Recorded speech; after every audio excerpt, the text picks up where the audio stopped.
hacer una breve bienvenida. Muchas gracias a todos los que asistieron el día de hoy a este encuentro acerca de terapia cognitivo-conductual y adicciones, una línea que viene explorando la Universidad Hebraica ya desde hace 2 años y que nos ha permitido pues tener hoy aquí a 2 grandes profesores, que son la profesora Victoria Chicuriel y el profesor José Castrejón, ambos ya profesores, digamos, habituales, tanto de CBT como del Departamento de Adicciones, y que nos da mucho gusto que puedan acompañarnos el día de hoy para ampliar la información. Entonces, pues ya sin más preámbulo, por favor, les cedo el uso de la palabra y después nos vamos a la sesión de preguntas y respuestas. Gracias, Joaquín. Si les parece, repetimos los avisos iniciales. Estaríamos sugiriendo que se apaguen los micrófonos para que no haya interferencias. Estaríamos haciendo la presentación. Podría utilizarse el chat para hacer comentarios. Nosotros esperamos que al término de esta presentación que les vamos a compartir pudiera haber un diálogo con preguntas, comentarios, y que de alguna manera esperaríamos que ustedes participaran. Y por supuesto deseamos que este encuentro, que es un encuentro, pudiera ser de interés, de utilidad para ustedes en su labor profesional, ¿correcto? Y bueno, déjenme presentarles a Victoria Chicuriel, que como lo comentó justamente Joaquín, ella es líder en la formación en el modelo de terapia cognitivo-conductual en México, que realiza la propia universidad. Y bueno, se las presento. Mucho gusto y bienvenidos a todos. Y yo me presento, soy José Castrejón. Qué bueno que ya nos conocemos con muchos de nuestros compañeros. Y bueno, vimos la lista de participantes y nos da mucho gusto que nos acompañen de diferentes lugares. Ya nos iremos presentando, si les parece, especialistas, servidores públicos, miembros, por ejemplo, de los centros de atención primaria de adicciones, alumnos, etcétera, lo cual nos da mucho gusto que tengamos en esta sesión. Y bueno, vamos a compartir un tema que a nosotros nos parece sensacional, motivante, y tiene que ver precisamente con la aplicación del modelo de terapia cognitivo-conductual, Team CBT, en el tema de adicciones. Les hemos preparado una presentación que incluso podríamos compartirla para que ustedes pudieran estar atentos de esto. Y les vamos a presentar en este momento hacer la presentación. Lo voy a compartir, mientras Victoria podría dar la introducción también. Ok, buenos días a todos. Es un placer estar aquí con ustedes. Realmente es muy interesante esto de Team CBT. Espero les agrade. También les queríamos comentar que el 11 de mayo iniciamos un curso para hacer nivel 1 en Team CBT. Va a ser por Zoom y el horario es los lunes de 6 a 9, no, de 7 a 9, perdón, de 7 a 9 p.m. Por Zoom. Entonces, cualquier persona que estuviera interesada se puede reportar a la universidad y ahí ya le darían todos los datos en cuanto a costos, fechas, etcétera, etcétera. Bueno, vamos a empezar ahorita, que José comparta.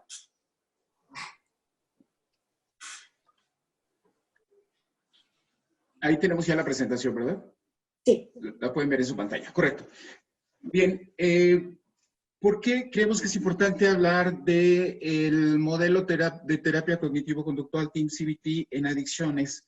Nosotros estamos muy entusiasmados observando cómo este modelo bastante novedoso, interesante, puede tener diferentes aplicaciones. Y como les comentábamos, la Universidad Hebraica viene desarrollando desde hace algún tiempo con éxito un esquema de formación en el modelo Team CBT y desde hace también algunos años, ya con varias generaciones, estamos impulsando la formación en una especialidad y una maestría precisamente en atención de las adicciones, lo cual ha resultado bastante interesante por la participación que han tenido diferentes profesionales en varias generaciones que hemos tenido. A partir de estas experiencias, estamos integrando precisamente una serie de elementos que serán presentados en un curso que desarrollaremos en línea en fecha próxima, pero el día de hoy queríamos compartirles algunos de los principios básicos que sustentan precisamente este modelo y que todo esto surge precisamente a partir de toda una escuela desarrollada por David Burns. Y bueno, Victoria precisamente ha tenido la oportunidad de participar en cursos con él y demás. Y bueno, adelante, Victoria. Gracias, José.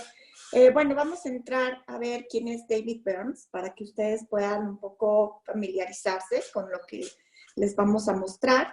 Él es un psiquiatra que estudió en la Universidad de Filadelfia y después está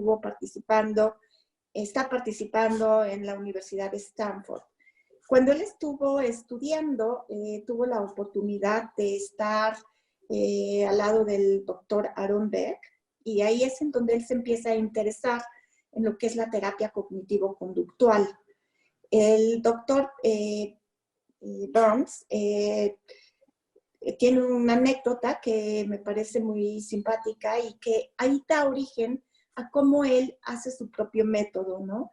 A diferencia de todas las terapias cognitivo-conductual, él lo que hace es que hace testing, es decir, cada terapia mide las emociones del paciente. Sabemos cómo está el paciente y esto muestra muchísima empatía cuando sabemos exactamente cuándo el paciente está mejor, cuando viene más ansioso, cuando tiene mucha frustración. Y por el reverso de esta encuesta también el paciente al final de la sesión nos puede evaluar a nosotros también. Entonces también podemos saber si vamos bien o no. El doctor Burns, como les dije, es un psiquiatra y entonces él se dedicaba pues a medicar, ¿no?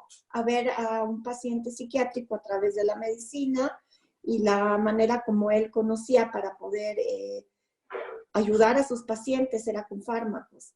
Pero pasó una anécdota muy curiosa, que esto lo lleva mucho a acercarse más a la terapia cognitivo-conductual, y fue que, como les comentaba, él trabajaba con el doctor Aaron Beck, y en una ocasión el doctor Beck se acercó con él y le pidió de favor que recibiera a un alumno que venía de Inglaterra. Es el doctor Strigling. Lo que pasó es que este doctor que estaba estudiando medicina le pide al doctor Beck venir a Filadelfia para poder aprender lo que él estaba haciendo. Quería saber más y iba a estar un mes, y el doctor Beck le dijo, sí, no hay ningún problema, bienvenido, puedes venir. El hecho es de que de repente llega el doctor Strigling y se le presenta al doctor Beck, y el doctor Beck se le había borrado el cassette y no se recordaba realmente que había quedado con él. Entonces se acerca al doctor Burns y le dice, ¿sabes? Necesito que me ayudes porque está aquí el doctor Strigling de Inglaterra y entonces necesito que entre a tus sesiones. La verdad me apena muchísimo, pero se me fue y no me recordé que iba a venir y por eso no te lo dije antes. Entonces, quiero que entre a tus sesiones a ver cómo trabajas. ¿Te parece bien? Y el doctor Burns, pues no le podía decir que no al doctor Beck. Le dijo, pues sí, con gusto. Pero pues dijo, ¿qué voy a hacer con él? Pero ok, entonces dijo, ok, doctor Strigling, puedes venir conmigo, nos vamos a sentar aquí con los pacientes y vamos a ver qué sale de todo esto. Entonces tenían un paciente, este chico era esquizofrénico y él estudiaba en la universidad, pero con su esquizofrenia pues de repente tenía sus alucinaciones, sus delirios, etcétera. Y en esta ocasión llega muy alterado a la sesión y les empieza a comentar que fue a la iglesia y que en la iglesia entró y Juan Bautista tuvo un diálogo con él. Y le estuvo diciendo varias cosas, pero en eso llegó el padre de la iglesia y se puso muy, muy celoso. Entonces, porque Juan Bautista estaba hablando con con Phil, que era el paciente, y no quería hablar con el sacerdote. Entonces el sacerdote lo sacó por celos de la iglesia. Entonces empieza a contar esto y estaba ahí el doctor Burns y estaba Strigling. Y el doctor Burns empieza a pensar entre sí, ¿qué voy a hacer? Le voy a tener que subir la dosis de antipsicótico, está ahorita muy mal. Pero en eso el doctor Strigling le empieza a preguntar, ok, a ver, Phil, ¿puedes contarme un poquito más qué pasó con esto de Juan Bautista? Fíjate que en Inglaterra nos interesa mucho todo esto de teología, entonces me encantaría escuchar qué te dijo y qué pasó.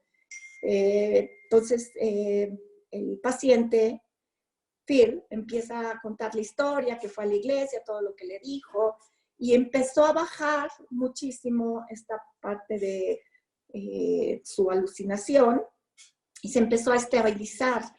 Entonces empezó a ver el doctor Burns que a través de estar empático y a través de interesarse en lo que el otro le estaba diciendo, el paciente se mejoró muchísimo. Entonces, cuando acaba la sesión, le dicen a Phil, ok, él ya estaba mucho mejor, Phil, el paciente. Entonces le dijo, ok, muy buena sesión, muchas gracias, Phil. Y Phil comentó que era la mejor sesión que había tenido jamás y que si era posible que el doctor Strigling estuviera en las próximas sesiones, que él estuviera con el doctor Burns.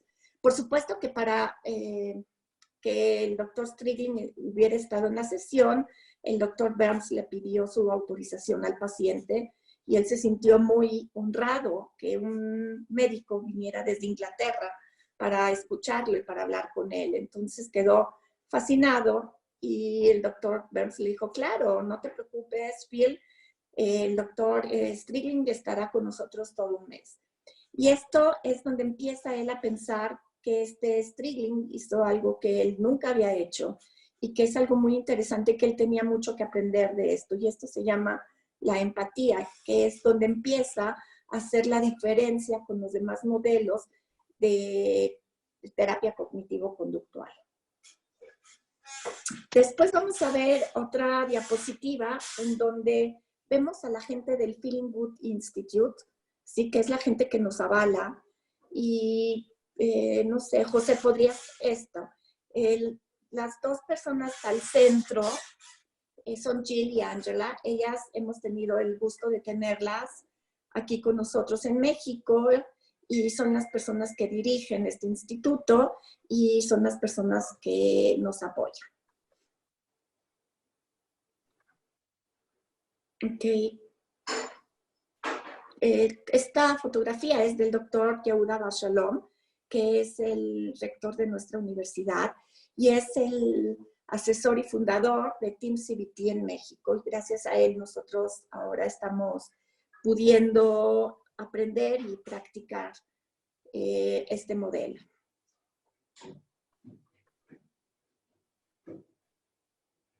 Y bueno, el maestro José Castrejón, que me parece que muchos de ustedes ya lo conocen y que ahorita se presentará.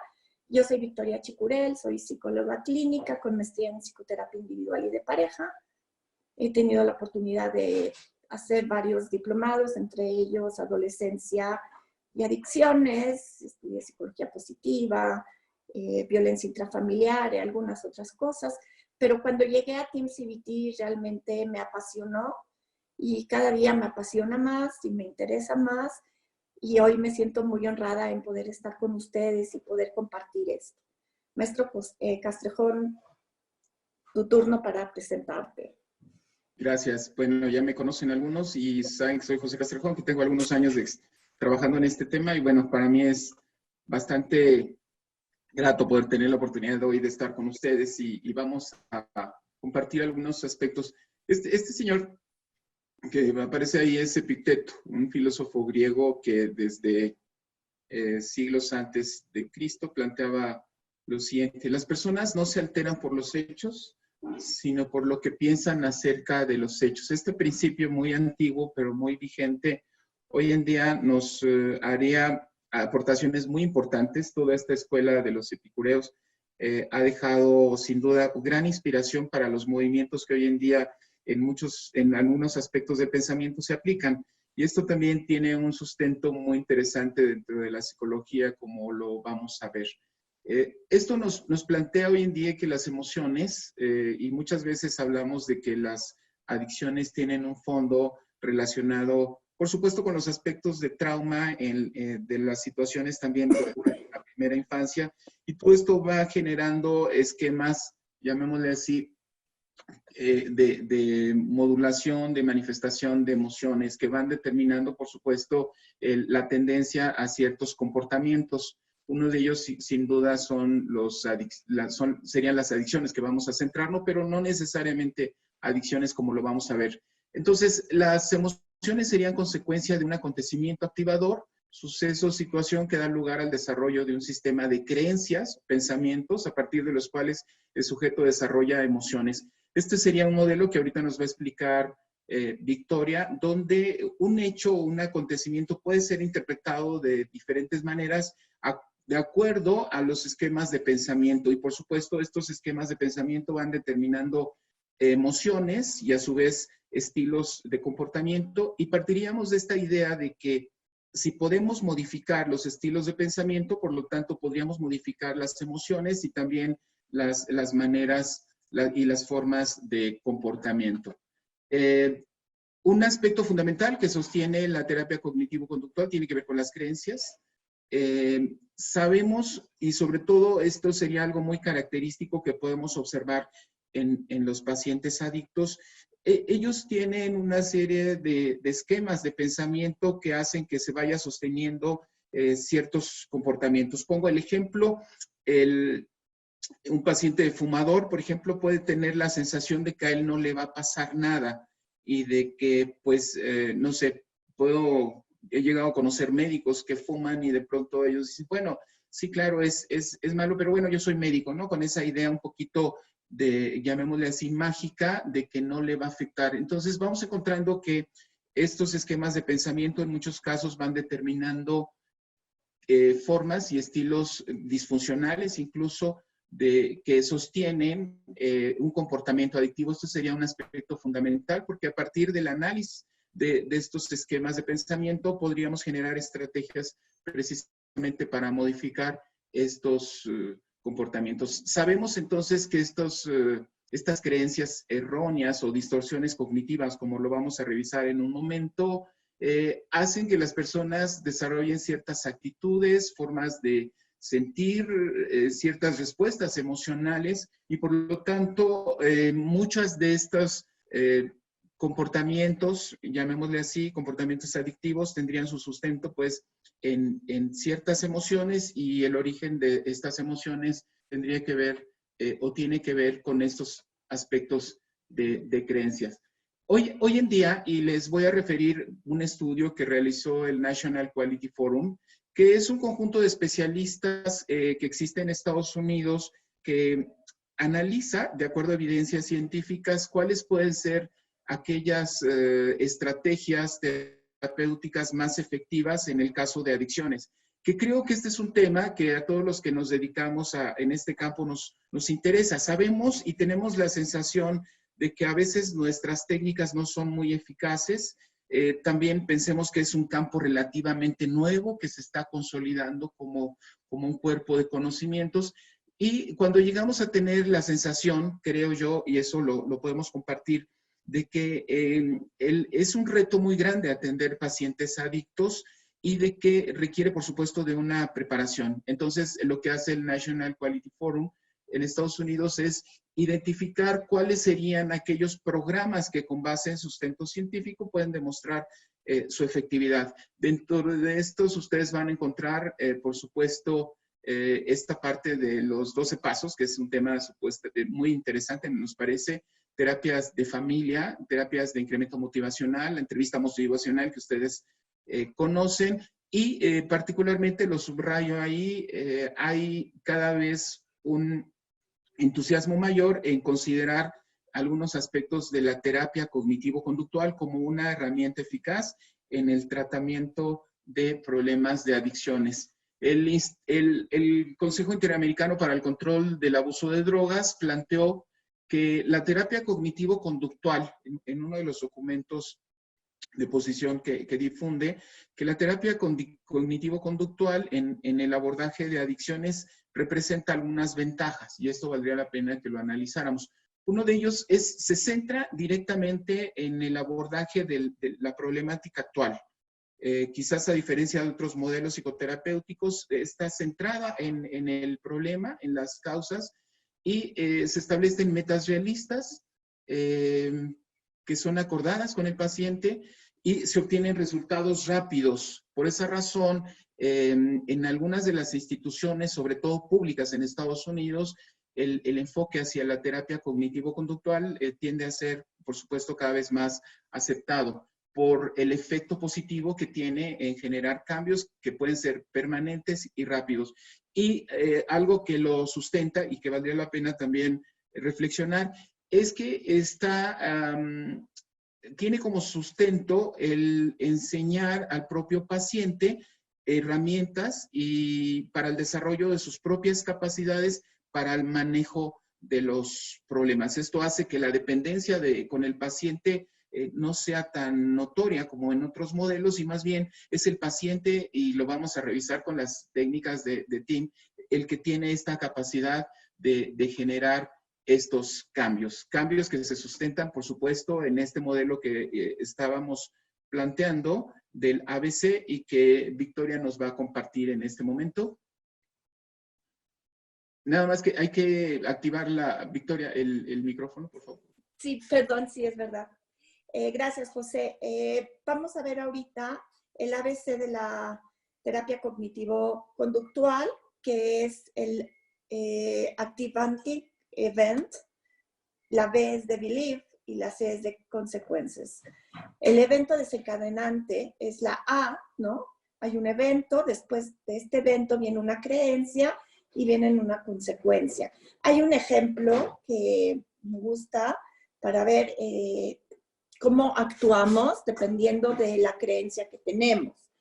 Una persona queda con una amiga para ir a una cafetería a las 4 de la tarde.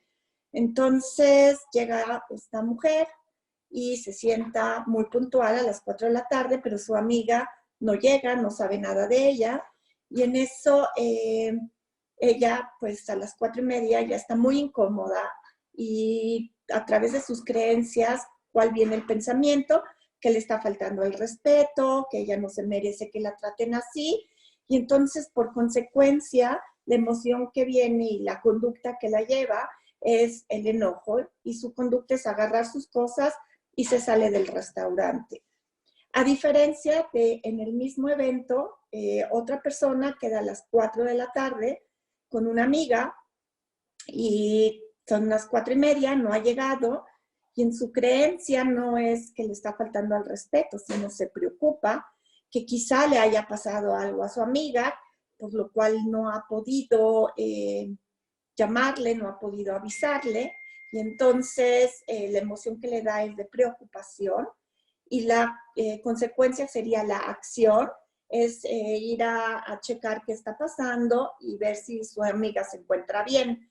Entonces podemos ver que ante un mismo evento vamos a tener dos reacciones totalmente distintas, dependiendo cuál es la creencia que nos lleva a percibir el evento, y de ahí vamos a generar los pensamientos que nos dan emociones y sentimientos y finalmente nos llevan a la conducta. ¿Sí? Vamos a ver que hay emociones que son incómodas, como el miedo, la tristeza y el remordimiento, pero estas son emociones normales que son necesarias.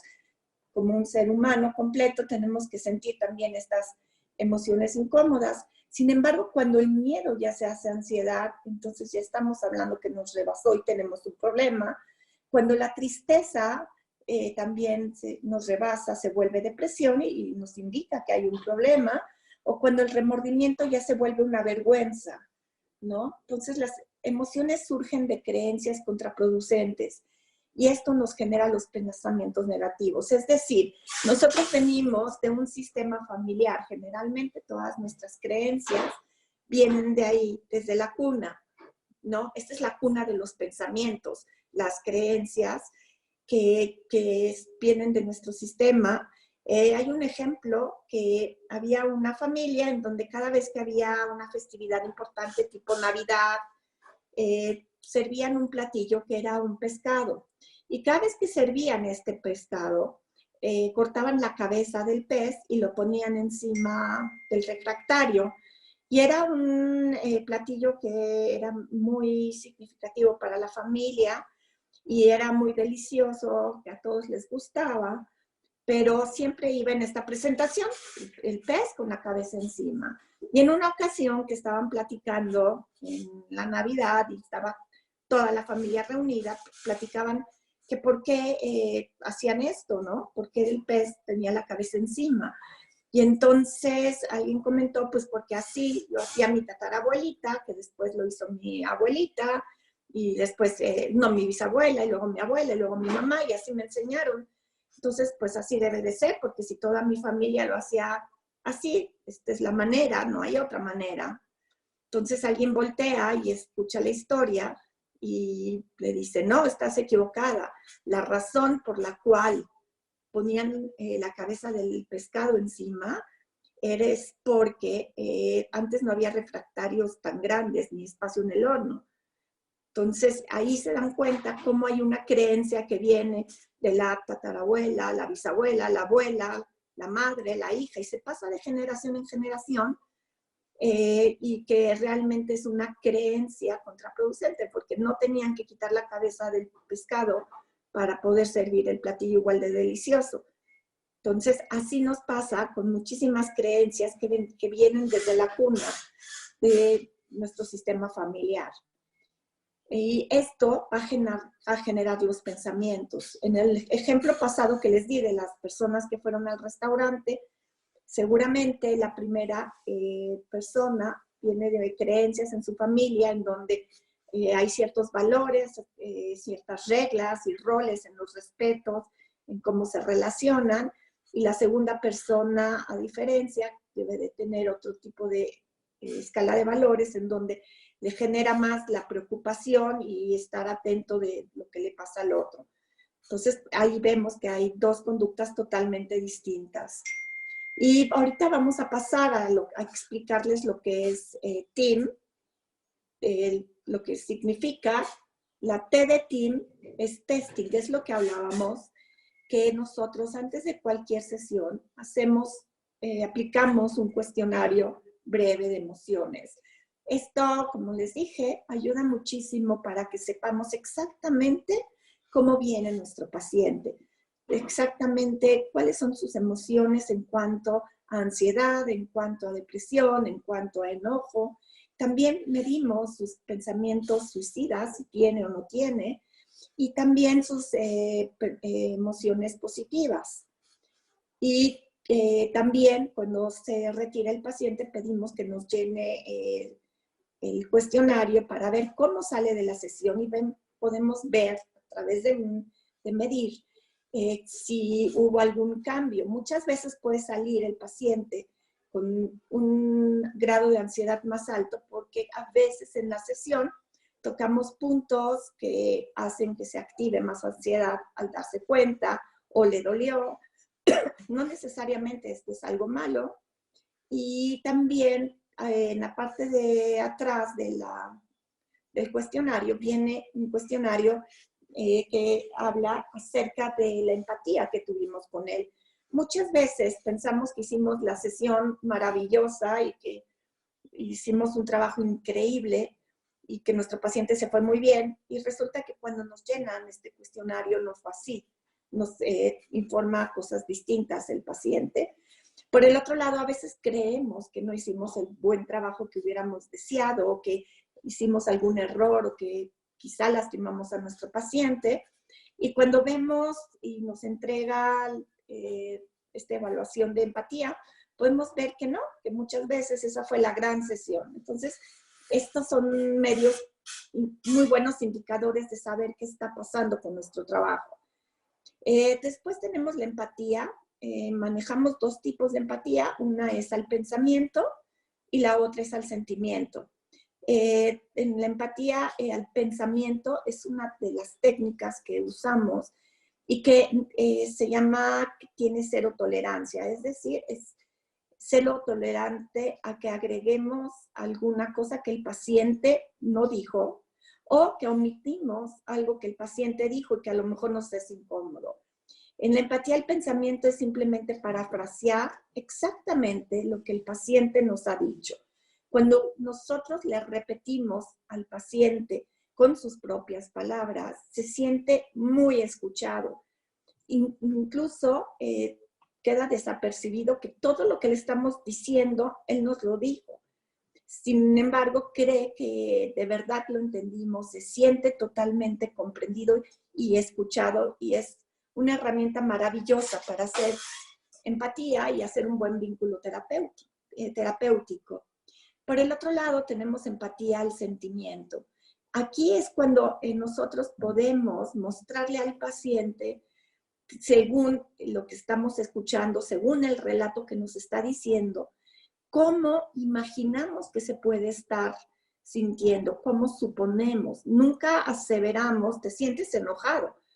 No, pero sí podemos decirle al paciente, me imagino, o supongo que, o es posible que estés enojado, o que te sientas frustrado, o que estás muy triste.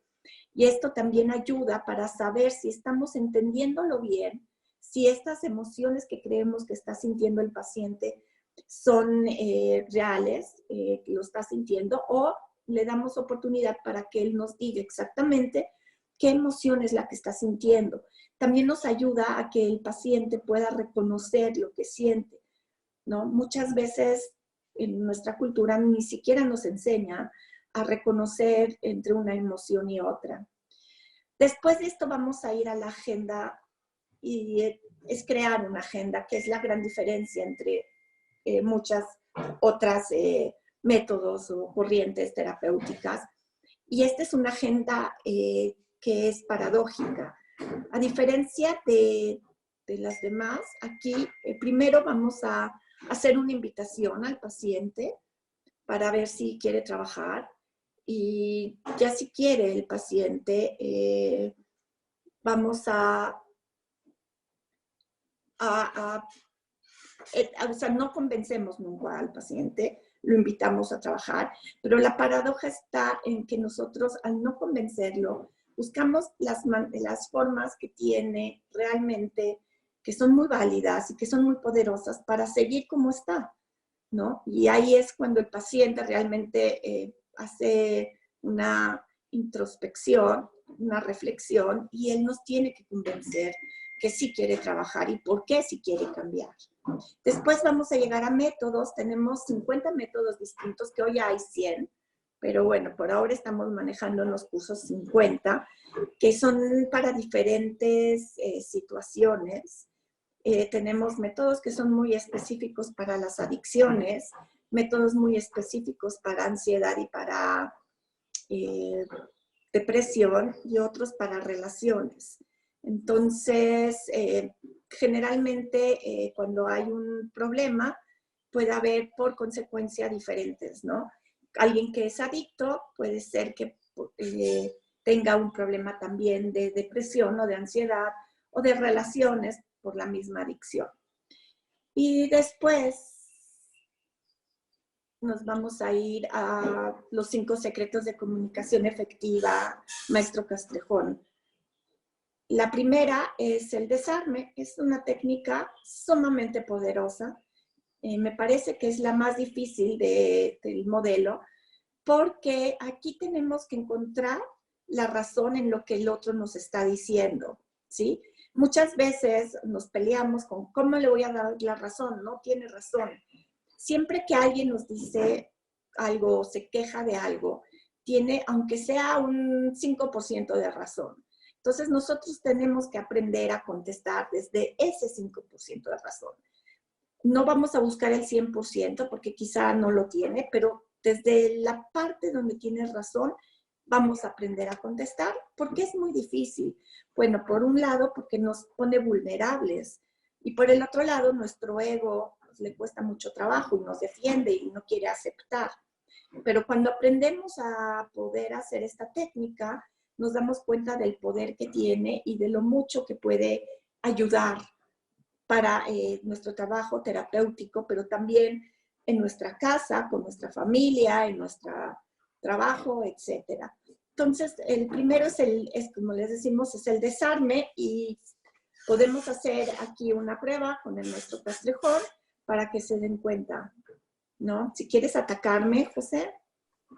Ok, déjame dar nada más una pequeña introducción. Dentro de los especialistas que nos escuchan, hay algunos que trabajan mucho el tema de adicciones, y hay también psicólogos, psicopedagogos del área de, digamos, de psicopedagogía que trabajan en escuelas hoy en día con jóvenes. Y me parece que el tema de los 5 secretos se convierte en una herramienta maravillosa, súper eficaz, súper poderosa para el manejo, por ejemplo, de adictos. Sabemos que en términos generales los adictos tienden a negar, tienden a ser pacientes desafiantes, con un esquema de manipulación. Digo, ¿qué les puedo decir a ustedes? Que algunos de ustedes son especialistas que trabajan en esto, pero les voy a dar nada más un dato muy interesante, sobre todo aquellos que conocen del tema de los 12 pasos. ¿Cómo nace Alcohólicos Anónimos? Nace de un encuentro entre un corredor de bolsa, Bill, y un doctor que es un médico muy connotado en Ohio, que además trae toda una dinámica de alcoholismo muy devastadora para su vida. Y este doctor Bob, de pronto su esposa le dice, oye, hay un alcohólico que quiere hablar contigo, y él piensa, analicemos los pensamientos, las distorsiones de pensamiento. Bueno, ¿qué tiene que decirme este señor si yo ya visité a los mejores psiquiatras, fui a los mejores programas de tratamiento, nada me ha servido, etcétera? Y resulta que se encuentra entre Bill y el doctor Bob, y tiempo después escribió lo siguiente. Fíjense bien, esto es muy interesante. Dice, mucho más importante fue el hecho, y él se refiere a ese encuentro inicial que tuvieron entre ambos. Era el primer ser humano con quien yo hablaba, que sabía por experiencia personal de lo que estaba hablando, porque cuando se refería al alcoholismo, en otras palabras, hablaba mi propio idioma. El doctor Bob pensaba que le iba a dar consejos, que le iba a explicar sobre el alcoholismo, y resulta que no. O sea, de pronto Bill hace un desarme, y ahorita vale la pena que lo especifiquemos, genera una dinámica de empatía. Él le dice, bueno, no vengo a hablar de usted, ni le vengo a convencer para que deje de beber, le vengo a hablar de mi propia experiencia, porque yo siento lo que usted siente. Y esto sin duda marca el nacimiento de Alcohólicos Anónimos, un movimiento que, bueno, ¿qué les puedo decir? El impacto que ha tenido. Y es muy interesante porque aquí, en esta experiencia del nacimiento de Alcohólicos Anónimos, va implícito una de las herramientas más poderosas que tiene en la terapia, y que, por supuesto, como dice Victoria, lo podemos aplicar en algunos aspectos. ¿Por qué razón?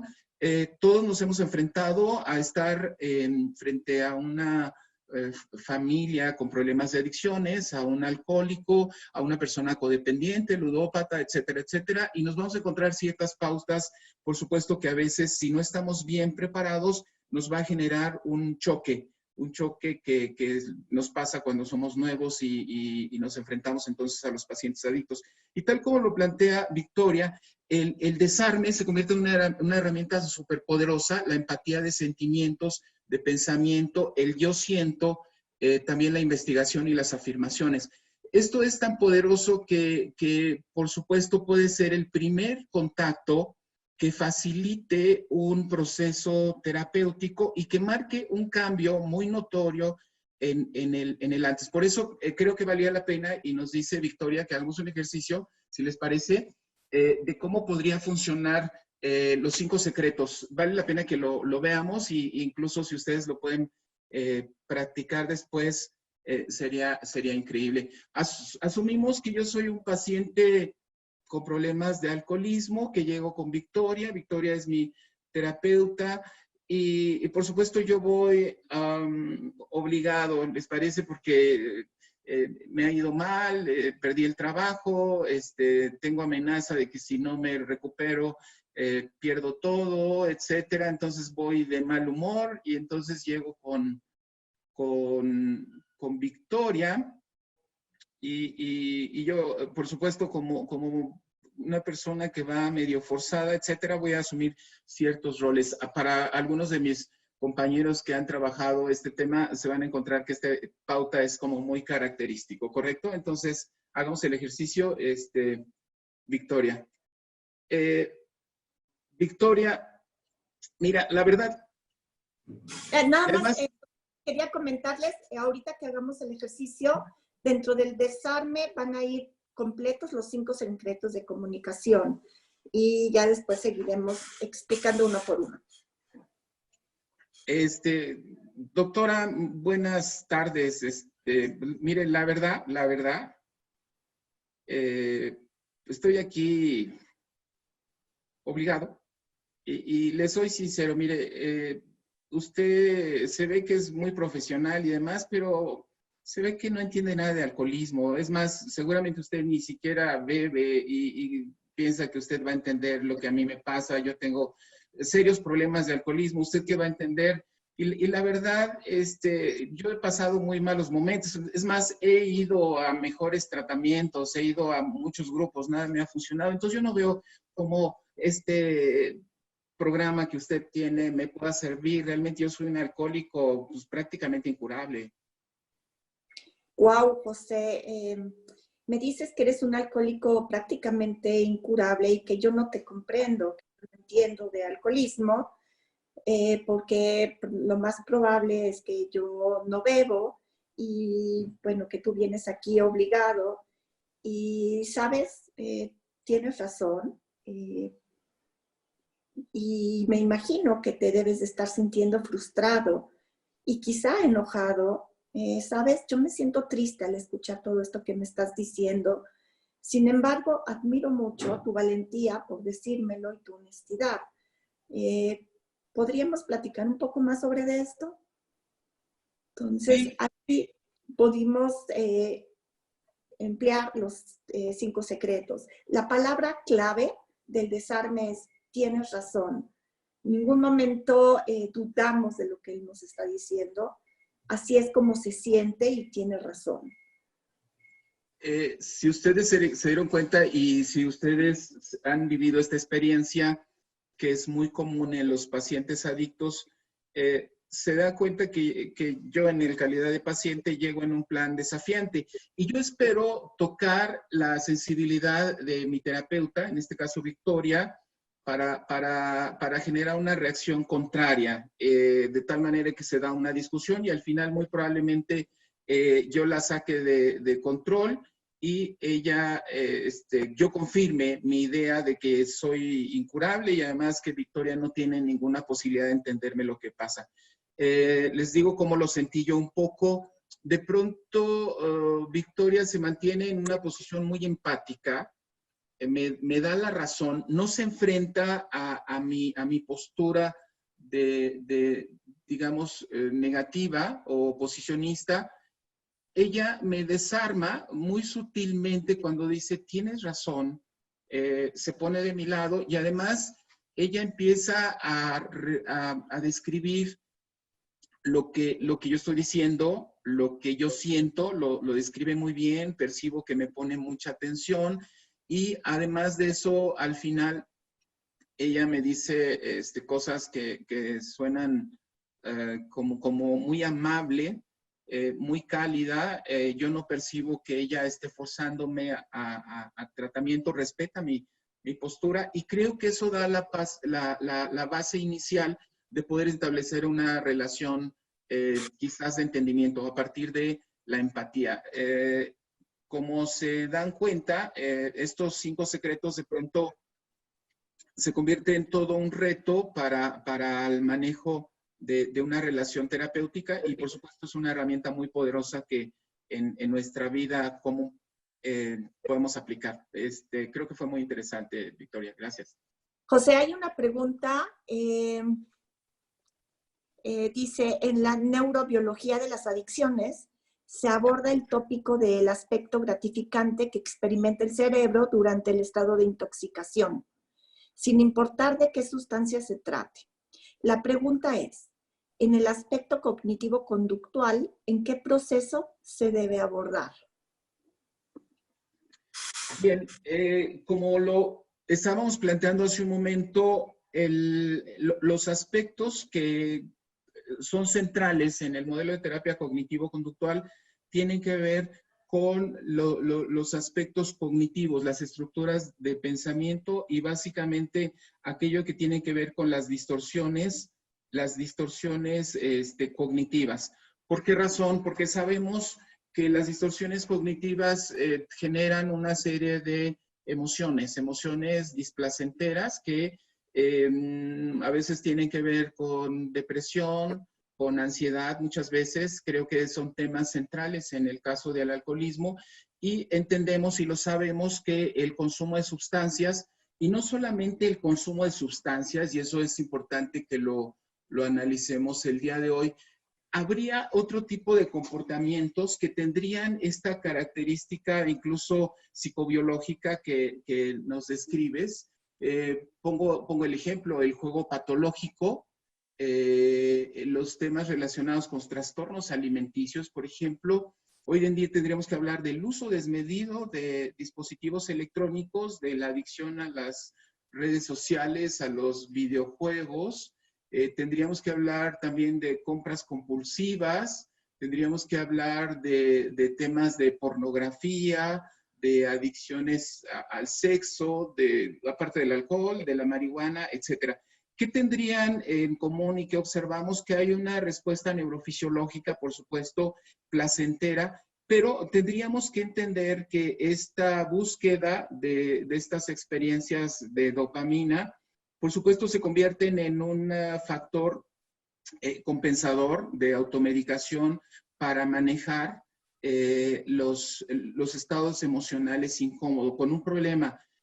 Una vez que pasa el efecto de la sustancia, las emociones y las sensaciones que se generan terminan siendo más displacenteras y entonces nuevamente caemos en este círculo de buscar la sustancia, pero por supuesto que en el tema particular de la terapia y un poquito más adelante veríamos algunas de las técnicas, se van a enfocar a generar estrategias de comportamiento a través del manejo de pensamientos y emociones en el propio paciente para que aprenda a autorregularse y, por supuesto, a buscar otro tipo de satisfacciones, llamémosle así, de otras maneras que no impliquen el riesgo del consumo de sustancias. Valdría la pena avanzar un poquito y verlo más adelante.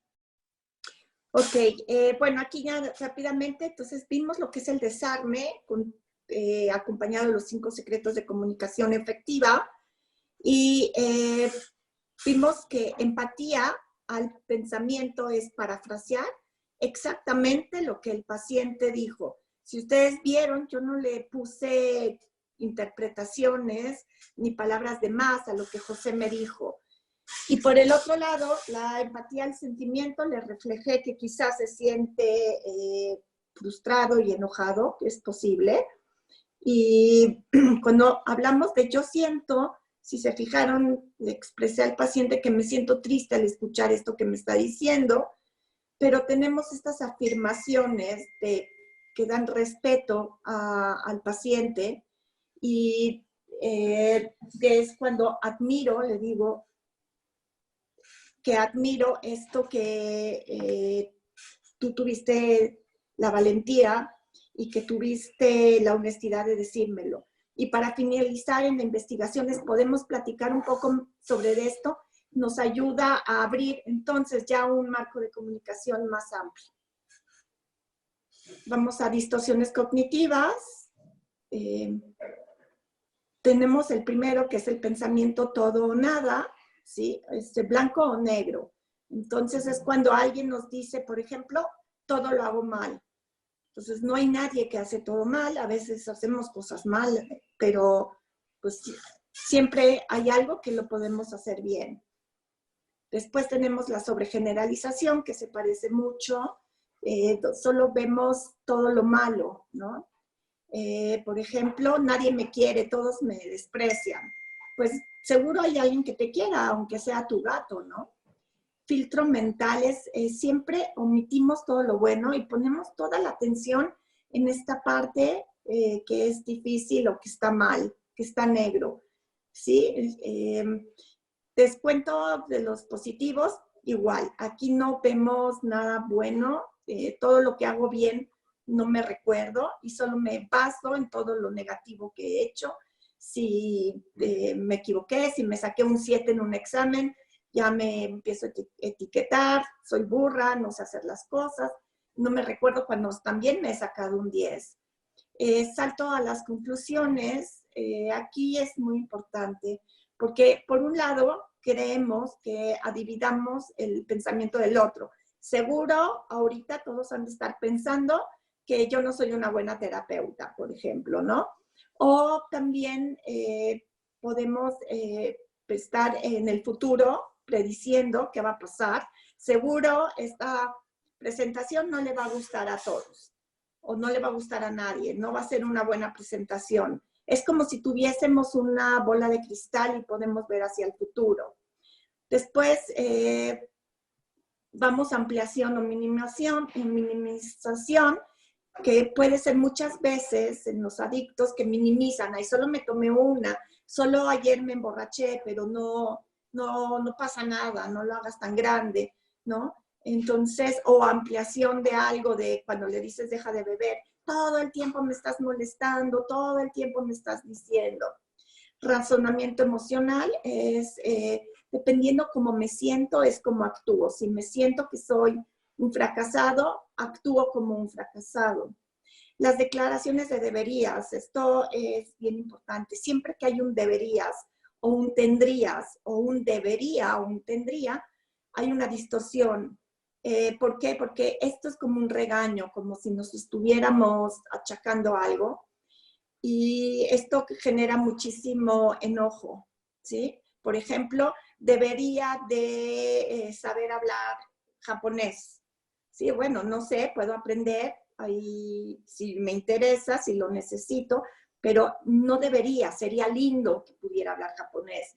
Etiquetados son estas etiquetas que todos nos ponemos y me parece que en las adicciones la gente lleva muchas etiquetas como la del borracho, como la del fracasado, como la de la oveja negra, como el que no cumple, etc. Y después autoculpa y la culpa externa, que también me parece que este tipo de distorsión los adictos la sufren mucho, porque autoculpa después de quizá una resaca, quizá de haber jugado y perdido muchísimo dinero, me siento muy culpable, me siento culpable de haber consumido droga o alcohol. O, por el otro lado, me justifico que yo no quería, pero me encontré a mi primo y me llevó al casino, yo no quería, pero tú me ofreciste una copa, ¿sí? Los pensamientos negativos, la verdad es que siempre tienen, yo les digo mentirosos, nos engañan. Y entonces cuando aprendemos a manejar distorsiones cognitivas, aprendemos a ver en dónde está la mentira que nos está diciendo estos pensamientos negativos.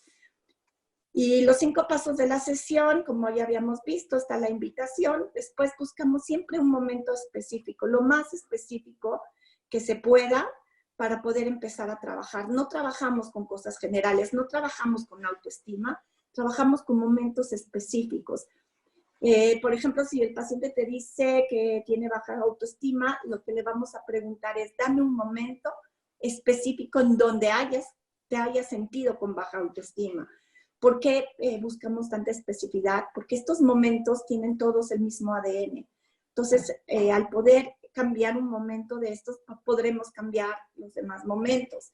Vamos a conceptualizar y ver el tipo de problema que tiene nuestro paciente, que puede ser de estado de ánimo individual como depresión o ansiedad, o podría ser un problema de relaciones o un problema de hábitos o de adicción o de procrastinación.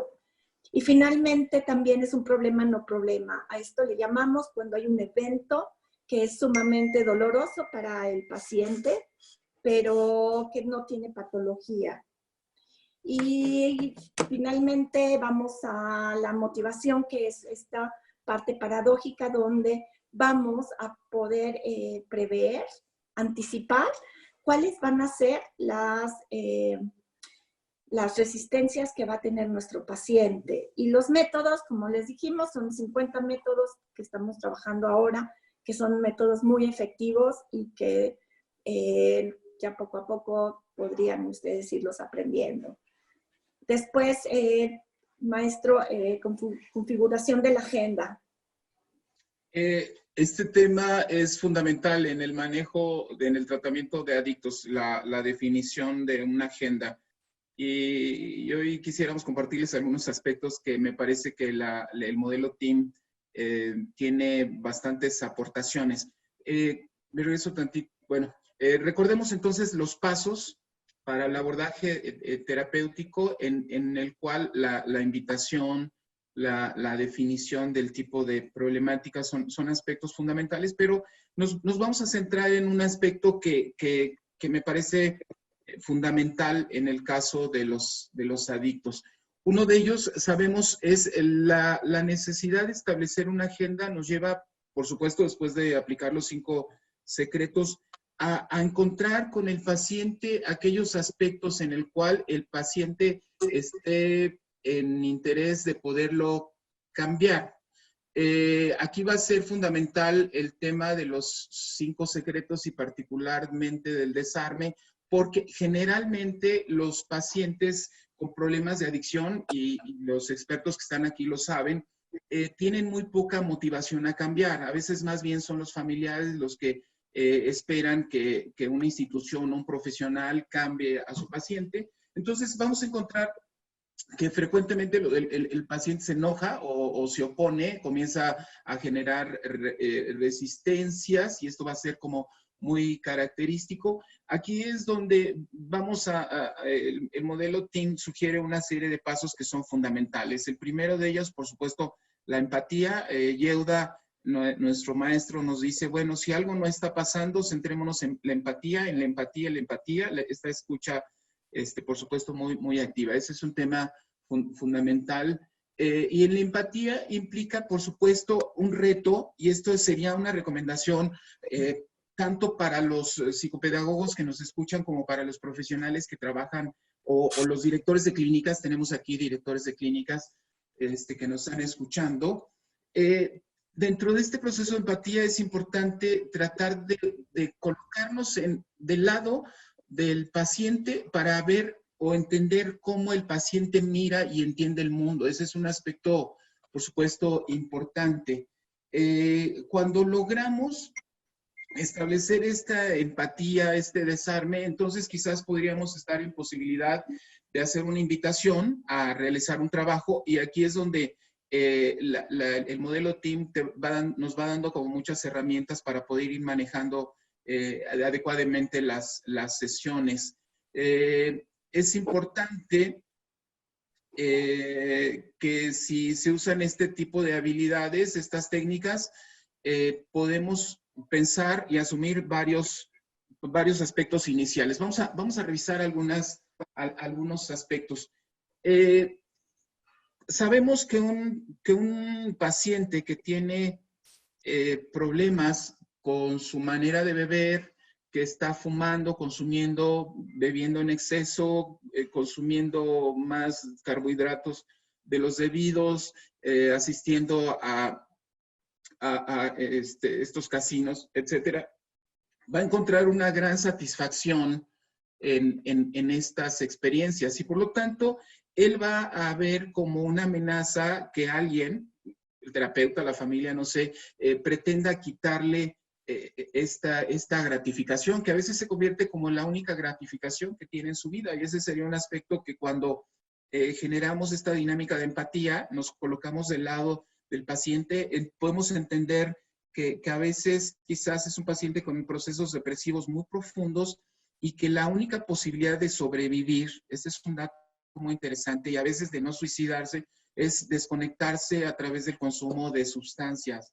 Es ahí en donde Tim nos muestra otro paradigma, donde el análisis de las resistencias se convierte en un aspecto fundamental.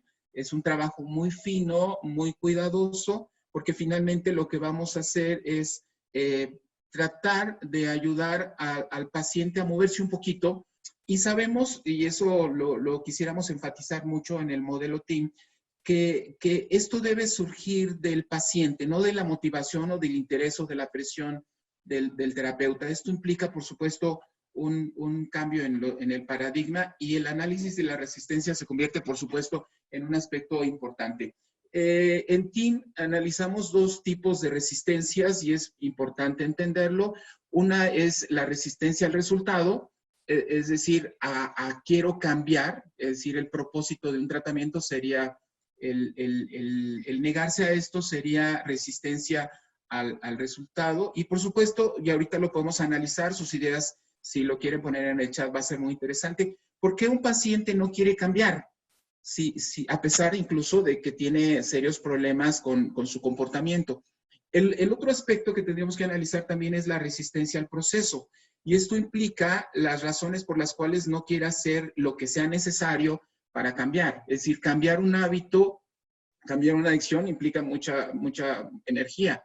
Implica llevar una disciplina, implica realizar un trabajo, un esfuerzo, implica contenerse en algún momento, controlarse, y esto, por supuesto, se convierte en algo que, pensemos un poquito en el tema de la alimentación, y creo que ahora todos estaríamos un poco sensibles a esto por lo que estamos viviendo en medio de este confinamiento. Entonces, el tema que puede plantear un consumidor de sustancias o alguien que tiene un hábito, y esto es un punto que ayer me preguntaba una persona que se quiere inscribir al curso, estos principios pueden servir para adicciones y también para otro tipo de problemas de comportamiento, y la respuesta, por supuesto, es sí. ¿Por qué razón? Porque algunos de estos comportamientos que hemos descrito tienen el mismo efecto de generar sensaciones placenteras que pueden ser gratificantes o aliviar situaciones displacenteras en algunos casos. Entonces, encontraremos que hay situaciones que el paciente va a generar una resistencia al resultado. ¿Por qué? A veces porque esto implica renunciar a cosas muy profundas de la persona, o a ideas o pensamientos que tienen que ver con esta idea que, bueno, yo tengo derecho a disfrutar, ¿por qué tengo que cambiar? Si yo soy especial, además el hecho de darme este gusto o vivir esta vida de diversión es la vida que yo aspiro. ¿Por qué me lo quieren quitar? Es un poquito la idea de la resistencia al resultado. Al proceso, por supuesto que cambiar un hábito que resulta tan placentero puede implicar de alguna manera situaciones incómodas, o intentos, y podemos pensar en los intentos por dejar de fumar y los fracasos, que se convierte en algo como muy característico en los procesos de recuperación de adictos. Por lo tanto, estas sensaciones que se van a generar las podemos ir anticipando junto con el paciente para anticipar las resistencias. Entonces, resumiendo un poquito, el hábito o la adicción resultan muy gratificantes, eso lo tenemos que entender. A veces quizás la única manera de que el paciente pueda tener una sensación grata, el paciente no va a querer renunciar a ello, debemos de asumirlo. El hábito o la adicción puede ser la mayor fuente de placer, y desde la perspectiva del paciente, un tratamiento exitoso puede parecer más una pérdida, y eso es algo que David Burns nos plantea de manera muy interesante. Puede resultar un gran sacrificio que una ganancia. Por esa razón encontramos que el paciente con estos problemas generalmente no va a encontrar muchas motivaciones para el cambio.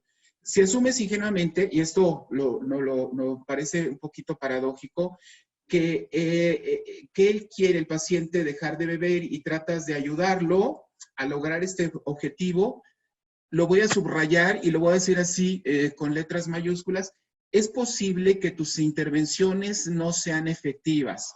Si tú utilizas este esquema de, oye, deja de fumar, deja de beber, te está haciendo daño, date cuenta, etcétera, etcétera, como lo viene haciendo la familia, a veces los equipos de salud manejan este esquema, lo más seguro es que más bien estemos fortaleciendo el deseo del paciente de no cambiar. Esto es un aspecto fundamental que, por supuesto, cuando manejamos, si ustedes recordarán un poquito esta dinámica empática en los hijos secretos, hace un momento va a generar otra dinámica entre el paciente y el terapeuta. Por eso es importante y vamos a enfatizar estos puntos que son fundamentales en el modelo TEAM. A veces el paciente, cuando logramos establecer esta agenda y cuando analizamos la resistencia con estos hábitos, es posible que adopte las siguientes posturas. Una de ellas, que desee cambiar. En el 10% quizás podríamos lograr esto con una adecuada empatía. Entonces, ¿qué tendríamos que hacer? Hacerles saber, por supuesto, que requerirá para que el tratamiento sea exitoso, de disciplina, de esfuerzo, y por supuesto, algo importante cuando encontremos en esta situación es hacer un acuerdo con el paciente para que deje de consumir, por supuesto. Aquí es donde David Burns utiliza, por ejemplo, este planteamiento correcto. Vamos a trabajar juntos, pero vamos a hacer acuerdos. Uno de ellos es que además del trabajo que tengamos tú y yo, vas a ir a un grupo de Alcohólicos Anónimos, pero además estás consumiendo cocaína.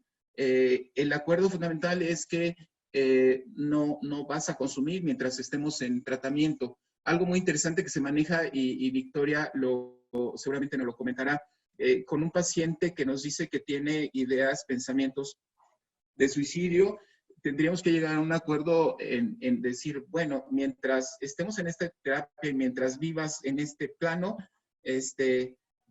prométeme que no te habrás de suicidar ni lo vas a intentar, y este será un requisito para que tú y yo podamos trabajar.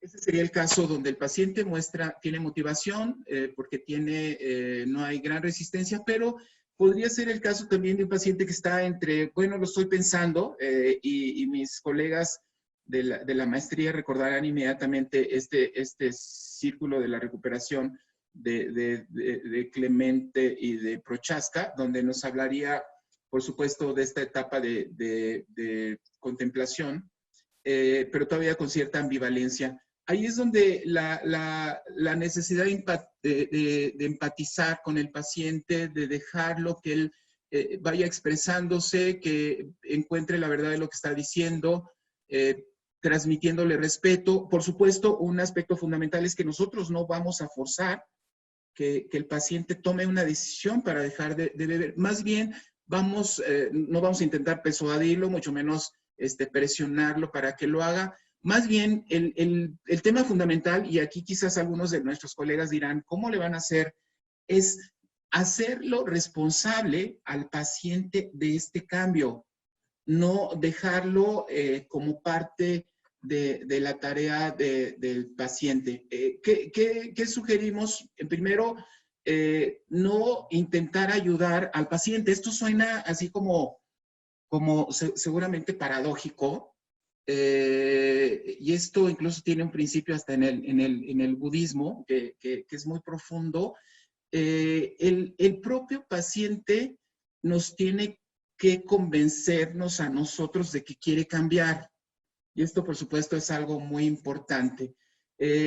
Por supuesto, si el paciente nos dice, bueno, es que no estoy preparado, quiero seguir fumando, bebiendo, no le entro a la dieta, etcétera, es donde ahí en TEAM se propone, por supuesto, seguir manteniendo esta parte de empatía, esta parte de buscar acordar otros temas que el paciente quiera tratar, o simplemente decirle, mira, yo no puedo trabajar si tú no dejas de beber. Quizás habrá otros programas, te puedo conectar con otros programas que pueden manejar un modelo de consumo responsable, si fuera el caso, pero bueno, yo no puedo trabajar así. Entonces, ahí es donde esta parte de la honestidad del terapeuta se convierte en una parte fundamental, que a veces, curiosamente, esta negativa del paciente a decir, pues yo no puedo trabajar con esto se convierte en una motivación del propio paciente que dice, bueno, ok, quizás vamos a intentarlos. Entonces, algunos pacientes pueden abandonar el tratamiento, solicitar una derivación a otro terapeuta, por supuesto, y esto a veces se interpreta como un fracaso. No es cierto. Esto puede ser un resultado constructivo porque puede dejar claro cuál es tu papel, cuál es tu postura, y esto que nos plantea, por ejemplo, en el modelo TEAM, es que hay aspectos que no son negociables, que son parte de nuestra ética y que, por supuesto, en ellos se basa el éxito. Yo quisiera pedirle a Victoria que nos reforzara un poquito sobre este tema que es central en el tratamiento de adicciones. Ok, muchísimas gracias, José. Bueno, como dice José, lo más importante es que TEAM es un método que hacemos pacientes que pueden ser responsables de su proceso, que es lo más importante, y por el otro lado, autosuficientes, autónomos. Ellos mismos van a aprender a aplicarse los métodos que les están funcionando, y si llegan a tener alguna recaída, porque es parte de la vida, las recaídas, ellos ya saben cómo poderse levantar, ya saben cuál fue el método que les sirvió y qué es lo que tienen que hacer para volver a la vida cotidiana y salir de esta recaída. Esto puede ser en ansiedad, en depresión o en alguna adicción o en algún hábito. Vemos que hay ciertos errores que cometemos los terapeutas porque pues el ego terapéutico también es muy grande, ¿no? Entonces, una de las cosas que requiere TEAM es poner el ego a un lado, ser muy auténticos. Todo lo que hacemos y decimos tiene que ser genuino, tiene que ser auténtico, porque si no, no va a funcionar el modelo. Y uno de los grandes errores es nuestra necesidad de tener éxito, que al mismo tiempo hace que fracasemos como terapeutas. A veces perseguimos a nuestros pacientes y tratamos de obligarlos a cambiar porque queremos sentirnos útiles, competentes, eficaces y superterapeutas. O porque nos empezamos a confundir y nos creemos que somos su mamá, ¿no? O su papá y lo empezamos a atosigar. Desde una perspectiva práctica, estamos reconociendo un hecho básico de la naturaleza humana. No puedes cambiar a la gente en contra de su voluntad. Y creo que ese principio es fundamental. No podemos hacer TEAM si el paciente no nos pide. Ahorita vamos a ver algunas cosas en donde van a ver la paradoja y cómo va a quedar claro que el paciente es el que va a pedir la ayuda. Los pacientes tienen que pedir ayuda, como les digo, o no podemos hacer nada por ellos. Pero si confían en nosotros y están dispuestos a trabajar con nosotros, entonces podemos mover montañas juntos. Es verdad que la relación, el vínculo que se hace cuando el paciente tiene confianza en su terapeuta y cuando ve esta honestidad, el paciente se atreve a hacer muchas cosas. Ahora vamos a ver una de las herramientas TEAM, porque preguntaban cómo vamos a hacer para trabajar las resistencias. Esta herramienta es muy buena, se llama Triple Paradoja. Si Perdón, Victoria, ¿me dejas decir algo? Claro. Ok, ¿se acuerdan ustedes de los pasos de la agenda que se utiliza en TEAM? Estábamos trabajando un poquito en la motivación, que es un tema central en el caso de adicciones, y los métodos se convierten en las herramientas, en el toolkit de TEAM. El modelo TEAM tiene al menos 50 y cada vez se inventan más. Victoria nos habla de 100. Y tenemos como una serie de recursos a través de estas herramientas, y hoy queríamos mostrarles 3 ejemplos de los 50 que se enfocan hacia temas de adicciones, pero el TEAM nos permite recurrir de acuerdo a las problemáticas, a la conceptualización que tengamos del problema, a ciertas herramientas, partiendo de un principio que nos parece también fundamental dentro de este aspecto que remarcaba Victoria.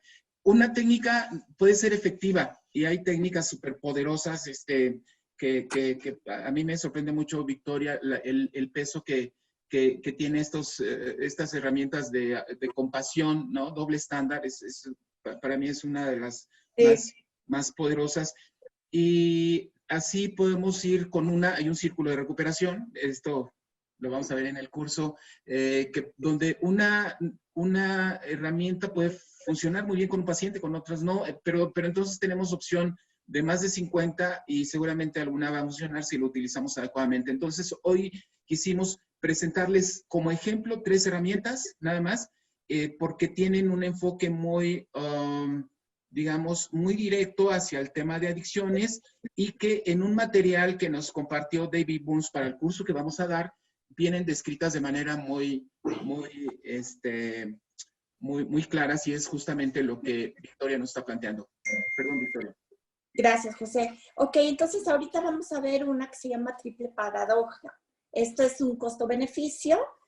Justo en el chat estaban preguntando cómo trabajar con las resistencias, que quedamos que hay resistencia al proceso, que es cuando el paciente se resiste, quiere el resultado, ya no ser alcohólico, pero no quiere el proceso que es dejar de beber y pasar por la abstinencia y pasar por no poder tener esta gratificación inmediata. Entonces, aquí en la triple paradoja se analiza con el paciente pues todos los aspectos que su hábito o adicción puede proyectar, cosas positivas del paciente, ¿no?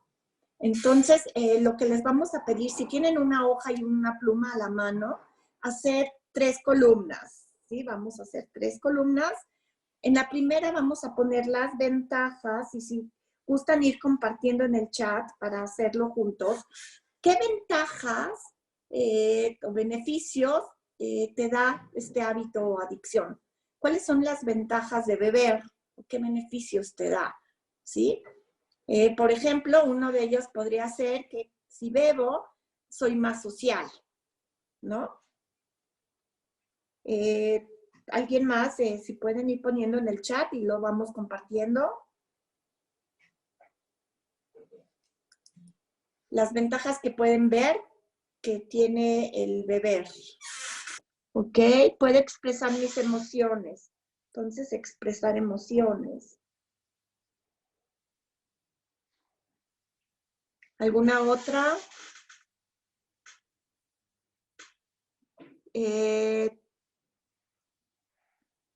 Ok. Uy, va muy rápido. Me hace sentir bien, me relajo y salgo del estrés diario, convivo sin pena, soy el alma de la fiesta. ¿Ok? Unos drinks para el estrés. Si bebo me siento más valiente para enfrentar ciertas situaciones, soy más divertido, no me comunico sin problemas, cierro mejor mis negocios, puedo ligar, pienso mejor, es mi premio del día, me invitan a la próxima fiesta. Entonces vemos que hay muchísimas ventajas.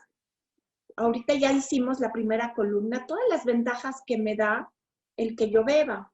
En la segunda columna vamos a poner valores fundamentales, o sea, ¿qué dice este hábito o adicción sobre de usted o sobre de mí?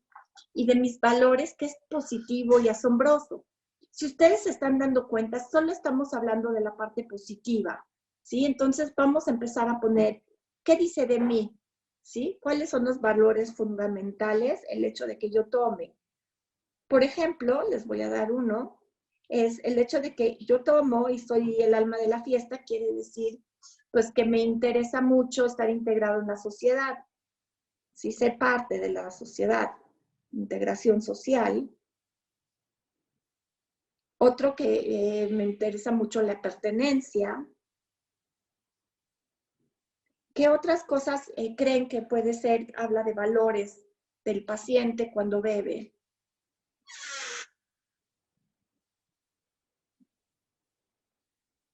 Que es muy amigable.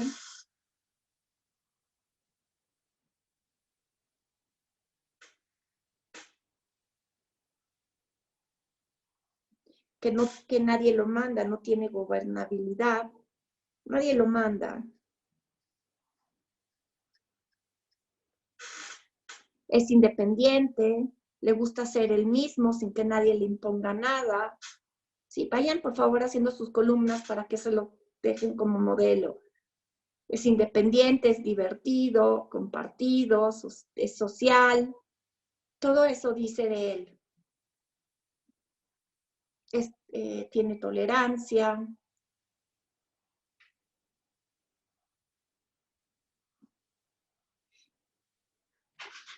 Es valiente porque se atreve a hacer las cosas, se atreve a convivir, amigable. Ok, entonces ya vimos que en la primera columna tenemos todas estas ventajas, ¿no? Soy más social, soy más amigable, soy la alma de la fiesta, soy divertido. En la segunda columna tenemos los valores fundamentales, hay más interacción social, nadie me maneja, yo tomo mis decisiones, soy valiente, etc. Ahora vamos a ver, yo tengo control de mi consumo, nos dicen también. Entonces, vámonos a ir a las desventajas en la tercera columna. Pero aquí las desventajas que vamos a poner es de intentar cambiar o abandonar este hábito o adicción. ¿Qué desventajas tendría si yo dejo de beber? La primera podría ser que ya no voy a tener amigos. La segunda podría ser, dejaré de ser chistoso. ¿Qué otra se les ocurre?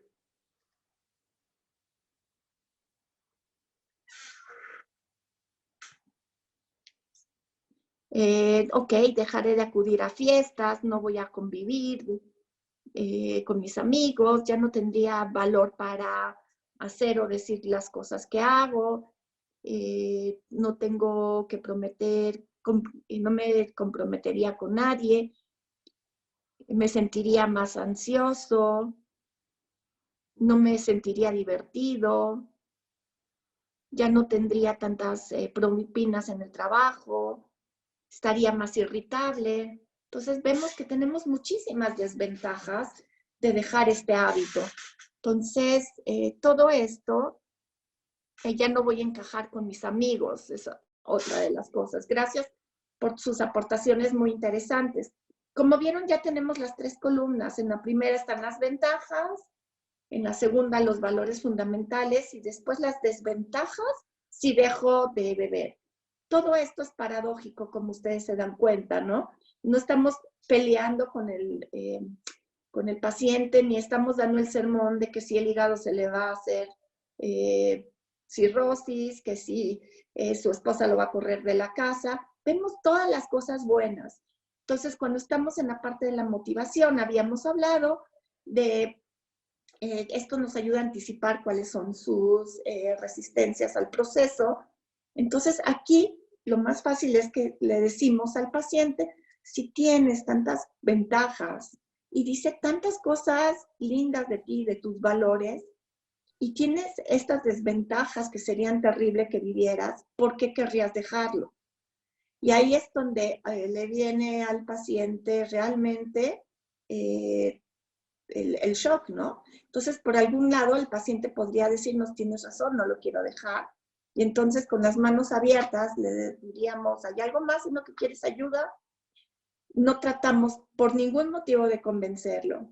Por el otro lado, cuando le decimos al paciente si ya vio sus ventajas, valores fundamentales y las desventajas de dejar de beber, él nos tiene que convencer por qué quiere beber, a pesar de todas estas ventajas, por qué quiere dejar de beber, ¿sí? Entonces, sí, necesito dejar de beber porque ya me estoy enfermando, porque tengo problemas en mi casa, porque me gasto el dinero en cosas que no debo, porque ya tengo lagunas y entonces ya me quedo perdido y estoy exponiendo mi vida. Entonces, el paciente es quien nos tiene que convencer. Y en ese momento cobra muchísima fuerza. No se lo dijimos nosotros, te vas a quedar en la calle y te van a matar. El paciente te lo está diciendo, sale de su pensamiento, sale de su convicción, y entonces esto es muchísimo más poderoso. Tú estás haciendo un juego a la inversa. Le estás diciendo, quédate donde estás, todo esto es maravilloso, ve todo lo que te da. Pero el paciente que realmente quiere trabajar te va a convencer de que no.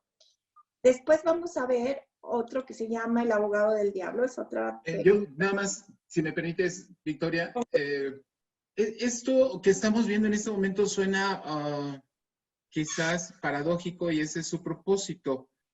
Si se dan cuenta, siguiendo la secuencia de lo que hemos venido trabajando con este supuesto paciente, nosotros no estamos adoptando una postura de que tiene que cambiar, de que además yo lo voy a cambiar, etcétera, sino más bien, si se dan cuenta con esta herramienta de la triple paradoja, hemos llevado al paciente a partir del análisis que está haciendo él mismo de sus propios maneras de pensar, de su manera de ver su problema, que él tiene grandes beneficios. Y nosotros entendemos con él que si tiene muchos beneficios y además será un gran esfuerzo porque tendrá que dejar muchas cosas, este momento de esta pregunta que plantea, que es una ruptura epistemológica. Es decir, bueno, si tienes todos estos beneficios, ¿por qué quieres cambiar?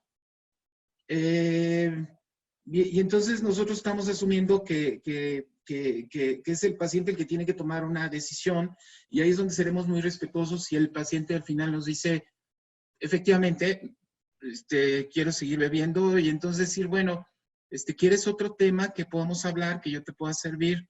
O justamente viene ese momento de ruptura. Les platicaba hace rato de esta experiencia en la cual nace Alcohólicos Anónimos, donde el paciente puede ver y visualizar otro aspecto, decir, tienes razón, no lo había pensado así, pero creo que es el momento donde podemos intentar un cambio. Ahí es donde viene otra nueva etapa, donde vamos encontrando una agenda entonces ya de trabajo. Y otra herramienta precisamente nos está planteando Victoria, tiene un nombre muy, muy curioso, es el abogado del diablo. Les digo por qué es curioso, porque muchas de estas herramientas, algunas de estas herramientas están basadas en cosas muy prácticas, incluso del humor. Rompen esquemas, se convierten en algunas muy profundas que implican la aceptación, pero otras, como este caso, implican mucho el incluso aprenderse a reír de los propios hábitos, que como nos damos cuenta en los modelos de tratamiento sería una característica de un cambio en los esquemas mentales. Perdón, Victoria. Gracias, José. Ok, como dijo José, vamos a ver esta técnica que se llama el abogado del diablo. Es una técnica también que hay que tener con mucho cuidado porque aquí, en vez de usar distorsiones, las distorsiones negativas, vamos a usar distorsiones positivas, ¿sí? Es una técnica que es de juego de roles y entonces, en este caso, una persona desempeña el papel del diablo que tienta a beber al otro o comer en exceso, que podría ser el terapeuta, y el paciente es responder a estos pensamientos en tiempo real y defenderse de ellos, ¿sí? El diablo te va a tentar y tú, ¿cómo te vas a defender? Es un, como dijimos, juego de roles. Entonces, si en el primer round nos atascamos y el paciente no está entendiendo o no está jalando, hacemos un cambio de roles. El motivo de hacer el cambio de roles es para que el paciente se dé cuenta cómo modelamos. Y después cerramos nuevamente nosotros siendo el diablo y el paciente es el mismo en donde ya aprendió a defenderse. Entonces, en este caso vamos a hacer esta demostración. Aquí ¿Habrá un voluntario por ahí que quiera jugar al abogado del diablo? Entre los participantes, que levante la mano. Lourdes Ruiz, dijo yo. Sí, ¿no? ¿Alguien que quiera ser voluntario? Estaba por ahí ya Elma, ya no sé si quiera participar. Por ahí está Memo también.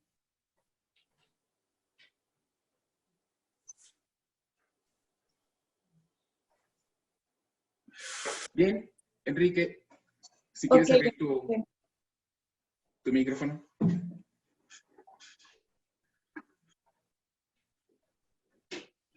¿Ya está? Enrique, ¿me escuchas? No te escuchamos, Enrique.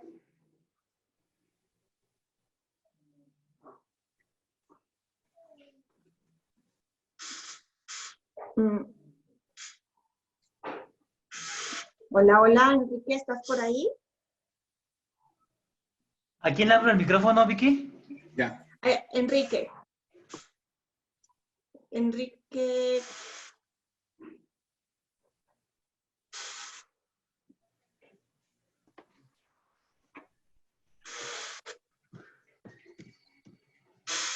Enrique. Tengo dos Enriques. ¿Enrique López? ¿Es Enrique López, José? Enrique, levantó la mano Enrique. Le puse Enrique Móvil, ¿ya puede hablar? Ok, Enrique, el que puede hablar, ¿nos puedes decir? Hola, Hola. soy Enrique. Hola, Pero Enrique. yo no levanté la mano. ¿Tú eres el que levantaste la mano? No, yo soy Enrique Martínez, no levanté la mano. Ok. Enrique López. Román Enrique López. Él ya lo tiene que activar, ya tiene el derecho para activarlo. Gracias. Ya lo tiene, él puede hablar ya. Ya lo escucho bien. Soy Enrique López. Mucho gusto, Enrique López. Vamos a hacer este ejercicio. Así sirve que también aprovechamos para explicarles que cuando damos una técnica al paciente tiene 3 pasos. La primera es lo que llamamos setting, es decir, le explicamos al paciente lo que vamos a hacer. Después le entregamos la técnica, es cuando la llevamos a cabo, y al final hay un cierre. En este cierre podemos ver preguntarle al paciente qué es lo que pasó en este proceso, de qué se dio cuenta. Entonces, ahorita yo voy a ser el abogado, Enrique, y tú vas a ser el paciente alcohólico, ¿de acuerdo? Hola. Bueno. ¿Sí? ¿Me escuchas? ¿Me escuchas? Sí, entendido. Okay. Sí, entendido, lo escuché muy bien. Ok, entonces yo voy a tratar de seducirte y tú te vas a defender, ¿de acuerdo? Entonces, ¿quién soy yo? Enrique, ¿yo quién soy? Sí, bueno, usted es la psicóloga que me va a atender. ¿De acuerdo? Y voy a hacer el papel de... O sea, El abogado del diablo. De acuerdo, muy bien. Y tú vas a ser un paciente alcohólico, ¿ok, Enrique? Ok, entonces, hola, Enrique, ¿cómo que ya no tomas? ¿Sabes? No me dejes solo, te extraño Correcto. mucho. ¿Por qué no te tomas nada más una? No me dejes así solo, te extraño. Una no pasa nada. Órale, estás aquí en la reunión, vete por una chelita, ¿no?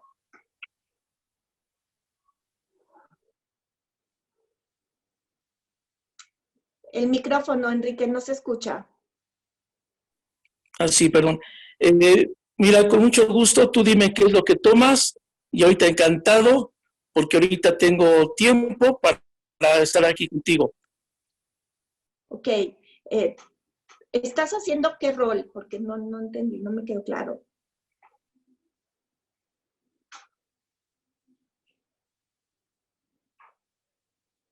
Estoy haciendo el rol del alcohólico difícil. Ok, perfecto. Entonces,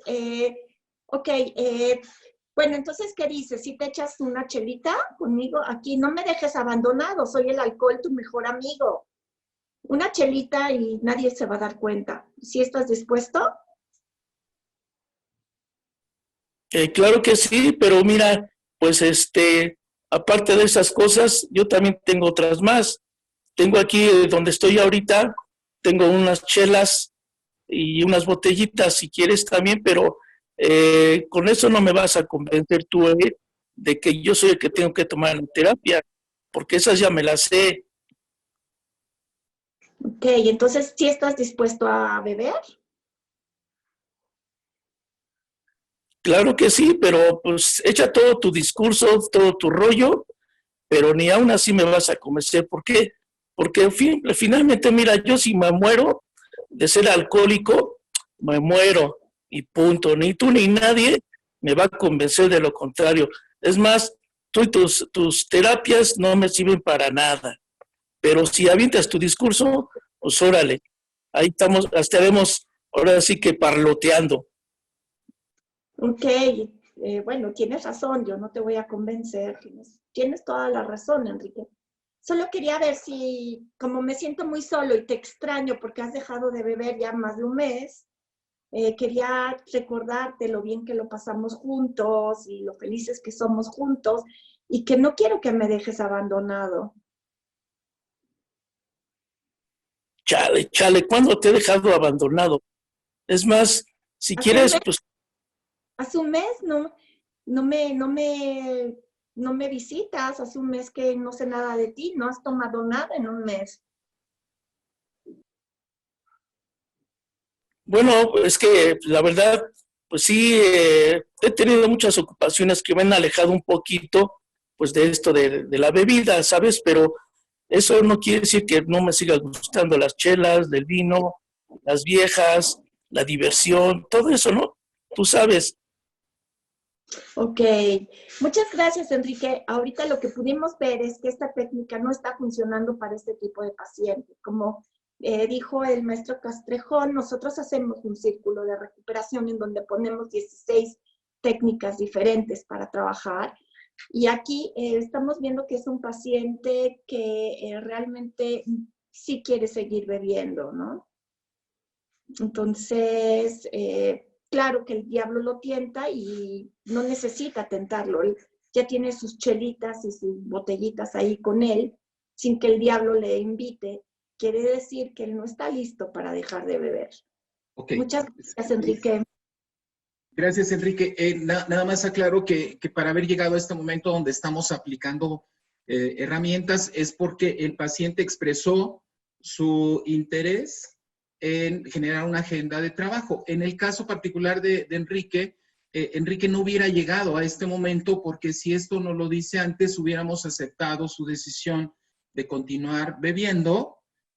Y a pesar de haber aplicado esta parte de esta intervención paradójica, si el paciente lo decide, como era el caso de este paciente, no hubiéramos llegado a este punto. Más bien, esta herramienta lo hubiéramos aplicado con este paciente que está en este proceso de dejar de beber y recordemos un poquito que sería como este abogado del diablo es una expresión propia de una parte de su pensamiento en donde lo tienta a beber. Una vez que él lo visualiza, incluso con humor, él lo puede percibir y darse cuenta en esos momentos donde este tipo de pensamientos tentadores le van a llegar. Y a partir de que lo visualiza, lo hace consciente, él va a tener mejores posibilidades de tener un control. Perdón, maestro Castrejón, ¿puedes poner la diapositiva de abogado del diablo? Nos están pidiendo. Gracias. Sí, aquí el objetivo del abogado del diablo es usar las mismas distorsiones positivas que tiene el paciente de solo me voy a echar una, nadie me está viendo, yo puedo controlarlo, ¿no? Usar este tipo de distorsiones que ya en algún momento nuestro paciente nos lo ha hecho saber y cuando jugamos este rol de ser el diablo y tratarlo de seducir con estas mismas distorsiones que el paciente ya nos dijo, el paciente se va a defender de ellas. ¿Para qué queremos tener este objetivo? Para que cuando estos pensamientos llegan a su mente, él ya esté preparado para poderlos lidiar, para poderlos quitar de su camino.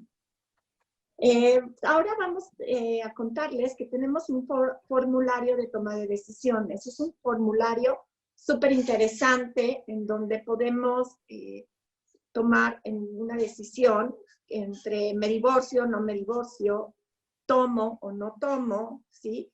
Aquí es un formulario bastante completo, en donde vemos costo-beneficio de la opción A y vemos el costo-beneficio de la opción B, ¿sí? La opción A podría ser dejo de beber, entonces, ¿cuáles serían las ventajas y desventajas de dejar de beber? Y la opción B va a ser no dejo de beber. Y hacemos también ventajas y desventajas de no dejar de beber. Entonces, después vamos a hacer el comparativo y vamos a ver cuál de las dos decisiones pesa más en el paciente. Este es un formulario súper interesante que se los vamos a dejar en suspenso para que ustedes tengan muchísimo interés y, bueno, esperemos poder contar con todos ustedes en nuestros cursos realmente y formarse como terapeuta TIM. Son 3 niveles los que tendrían que cursar para poder llegar a tener el nivel 3, que es el nivel de clínico en terapeuta TIM. Y estamos abiertos a las preguntas. Y si quedaron dudas, por favor, si quieren irlo poniendo en el chat y contestando poco a poco cada una. Por ahí nos habían planteado hace un momento una pregunta y era, bueno, si quien acude a nuestro centro, a nuestro consultorio, es la familia. ¿Estas técnicas también se aplican a la familia? Ese sería el tema. Creo que ahí tenemos un poquito de... Ya. Se aplican a la familia. El planteamiento sería el siguiente. Por ejemplo, hace unos días me contaron de unos padres de familia. El hijo está consumiendo, se dan cuenta que está consumiendo marihuana. Y finalmente el planteamiento fue, bueno, yo no puedo trabajar con el chico ni siquiera está, no lo puedo cambiar si él no tiene interés en cambiar terapia. Lo que podemos hacer es, si ustedes quieren, podemos trabajar juntos y generar una agenda. La agenda fue, y un poquito a partir de manejar esta parte de la empatía, de los 5 secretos, decir, pues, si ustedes creen, podemos trabajar esta parte de límites, de esta parte de reglas. Y fue muy interesante porque al final recordaron ustedes los pasos de TIM. Uno de ellos tiene que ver precisamente con generar la agenda. Si en el caso particular de familiares, el propósito de esta agenda, cuando ustedes lo llegan a trabajar, es cómo vamos a hacer un cambio, cómo puedo cambiar yo. Acuérdense ese principio de que no podemos cambiar al otro, pero sí puedo cambiar yo y probablemente el otro cambia. Y si no cambia, ¿cómo yo puedo aceptar que el otro no cambia? Piensen un poquito en las parejas de las personas que tienen problemas de alcohol. Y por supuesto, difícilmente el paciente, si no va a tratamiento, va a cambiar, pero quien sí puede cambiar es la contraparte, la pareja, los padres de familia, y ahí es donde podemos utilizar las mismas técnicas de terapia cognitivo-conductual. Esa era una pregunta que tenían. Pero adelante, Victoria. Pregunta, ¿cuál es la diferencia entre triple paradoja y formulario de toma de decisiones? Ok, es una excelente pregunta. La triple paradoja es cuando vemos de una misma decisión, de una misma situación, por un lado las ventajas, en la otra columna vemos qué cosas de nuestros valores fundamentales, qué cosas positivas y lindas dice de nosotros, y en la tercera columna es la desventaja, ¿sí?, de dejar de hacer lo que estoy haciendo. Es una paradoja para que el paciente pueda darse cuenta si quiere o no quiere trabajar. En la toma de decisiones es cuando hay una situación en donde no sé qué hacer, ¿sí? Aquí es, en la primera, en triple paradoja, es mostrarle al paciente todo lo bueno que tiene y por lo cual no le conviene dejar lo que hace.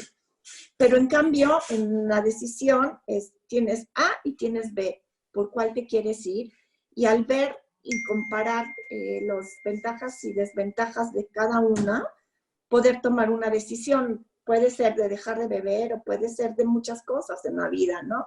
Ayuda mucho esto a los pacientes, por ejemplo, que tienen situaciones de violencia intrafamiliar, de divorcio, de cambiarse de trabajo, también de dejar o no dejar de beber.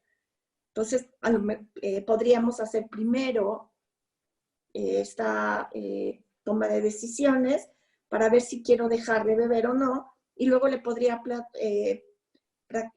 poner el triple paradoja al paciente para ver si es verdad que está convencido de dejar de beber, ¿no? No sé si les quedó claro, si tengan alguna otra pregunta. Sí, José Velasco dice, ¿me puede repetir el significado de TIM? TIM, y ahorita lo acabamos de revisar, se refiere a 3 aspectos. Testear, que significa medir. Siempre estamos midiendo la evaluación que hace el paciente de nosotros, es un tema central. Estamos midiendo directo en cada sesión cómo entra el paciente respecto a su enojo, su enfado, cómo sale. Prácticamente en cada sesión tenemos, si somos efectivos, tenemos que registrar cambios positivos, esto es testear. Empatía, se han dado cuenta que el tema de la empatía, de los 5 secretos es fundamental. Agenda, ya revisamos un poquito la importancia que tiene la agenda. Y M de métodos. Métodos son todas estas herramientas que hemos hablado y que, como les decimos, al menos hay 50.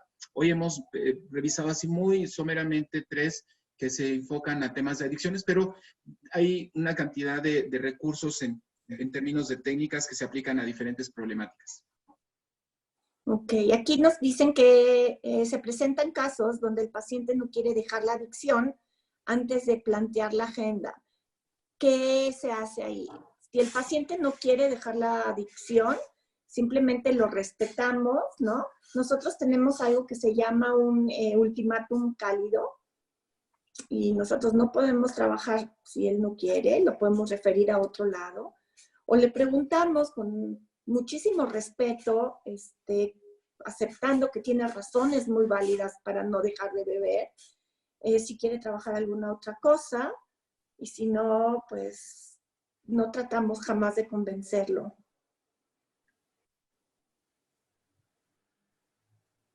Correcto. Me parece que estamos entonces ya en tiempo. Bueno, llega otra pregunta. De nuevamente de José Velasco. ¿Me podría recomendar bibliografía sobre herramientas de intervención, por ejemplo, de la paradoja, pacto con el diablo, etcétera? Bueno, no venía preparado, pero David Burns tiene una cantidad de publicaciones. Algunas se pueden conseguir en Amazon y otras se pueden también comprar en librerías. Son bestsellers que se puede conseguir. Pero, por supuesto que tenemos también José, una página. Perdón, Sí. lo que le recomendaría, que creo que sería el mejor libro para esto, es Sentirse Bien, Feeling Good, de David Burns. Ahí vienen muchísimos ejercicios y es un libro también de autoayuda. Este ha sido su bestseller, lleva más de 5 ejemplares que se han editado y tiene una traducción a más de 20 idiomas. Entonces, si están interesados y aprender un poco más sobre las técnicas, creo que este sería muy bueno. También está otro que se llama Adiós Ansiedad. Ya, perdón, José.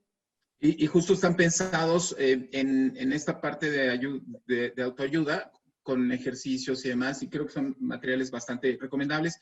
Pero también tenemos ahí una página que se llama Team México, que es un blog donde se puede también tener información sobre estas técnicas. Y yo quisiera también comprometer a través de esta página, por si ustedes quisieran información o algunas cosas, me parece que también podríamos seguir manteniendo algún tipo de comunicación para apoyarles en si les interesa aplicar estos métodos. Dice Zuleidi, ¿podría repetir el nombre de los libros y la página de referencia? El nombre de los libros, Victoria. Ya se los estoy poniendo. Adiós Ansiedad y Sentirse Bien. Ya se los puse. Ahí lo tienen. Ok, Eric, ¿le interesa la ponencia? Podemos encargarle a la universidad que la difunda, la suba, o esta misma grabación también. Paulino Sánchez, muy enriquecedora la información. Muchas gracias por sus aportaciones al conocimiento de manera desinteresada y me gustaría que nos compartieran su presentación. Perfecto. Me parece, si están de acuerdo, que ahí podríamos cerrar este interesante encuentro.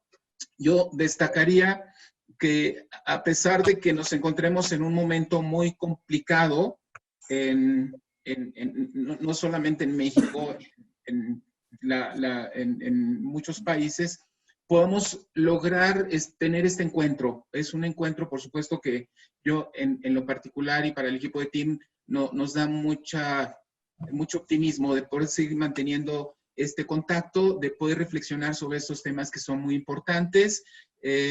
Todavía creo que quedan algunos lugares para el curso que vamos a hacer en línea de certificación con el nivel 1, con el aval del Feeling Good Institute. Por ahí vienen los datos en la página de la universidad. Encantados de haber estado con ustedes y bueno, no sé si Victoria quiera decir algo para cerrar. Pues yo igual, ha sido un placer estar con todos ustedes y esperando que haya sido enriquecedora esta plática.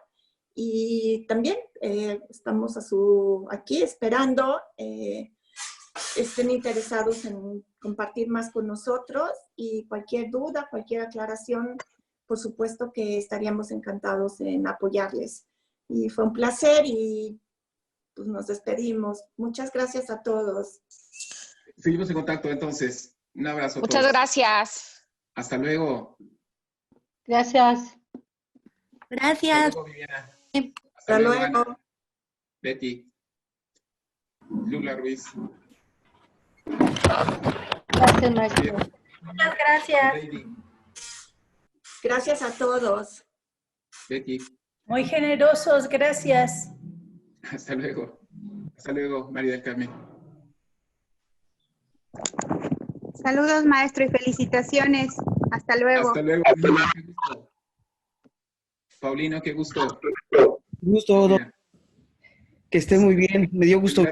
es grato verle. Eduardo, también, muy callado hoy que estuviste. Hasta luego. Hasta Mucha luego. atención, maestro. Felicidades por tu cumpleaños ayer. Gracias, gracias. Qué gentil. Lara. Felicidades, felicidades también. Hasta luego. Felicidades, un fuerte abrazo. Gusto en saludarlos. Saludos hasta los mochis. Gracias. Eric, el primero que llegó. Saludos, Eric.